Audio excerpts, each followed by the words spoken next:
The Iranian population, who danced on the streets of Tehran when the nuclear deal was struck and waved American flags even, are the biggest victims of Trump's sanctions policy. The United States will immediately impose additional punishing economic sanctions on the Iranian regime. Trump walked in with the belief, the false belief, that if Obama had just sanctioned Iran another 6 months, the Iranians would have capitulated and a better nuclear deal would have been found. Obama administration recognized that if they had pursued sanctions for another 6, 9, or 12 months, instead of getting a better deal, they would have ended up in war with Iran. They needed to negotiate, and that's why the Obama administration moved from sanctions towards much more sincere diplomacy. Trump has now tested the proposition that more sanctions would have gotten a better deal. And instead, we see that we are on the brink of war with Iran. The question is, will he shift or will he continue on this path until we actually have a war with Iran?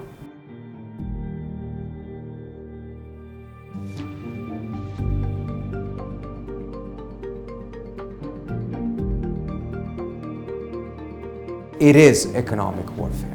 And the people that are suffering the most from that economic warfare is the civilian population, the Iranian population, who voted to have a resolution to this conflict, who wanted to see a nuclear deal, who danced on the streets of Tehran when the nuclear deal was struck and waved American flags even, are the biggest victims of Trump's sanctions policy. At the same time, their view of the United States has moved in a negative direction, precisely because of the way that the Trump administration has targeted them. It is very clear the Iranian people are worried.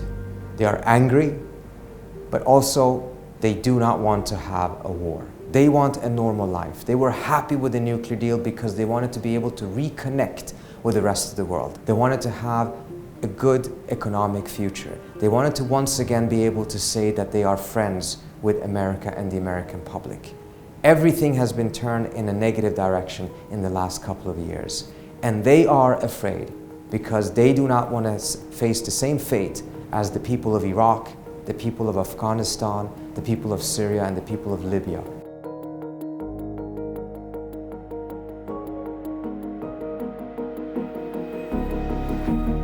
This is what should be done. First, the United States and Iran should take advantage of the fact that there are several countries that have offered to help facilitate communication and mediate between them. The second step is to listen to the Iraqi people and listen to the American people. The American people want to leave Iraq. They do not want to have their soldiers stationed there. Trump himself promised that he would bring them home. The Iraqi government has asked the American military to leave. It's an opportunity that actually is a win for Iraq, a win for the United States.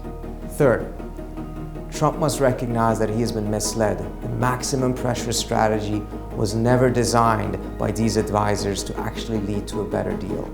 It was designed to lead the United States into a war with Iran. If he does not want to have a war, he should step back from that policy and pursue genuine diplomacy. That's the only way that he can end this conflict, the only way that he can make America safer and advance US national interest.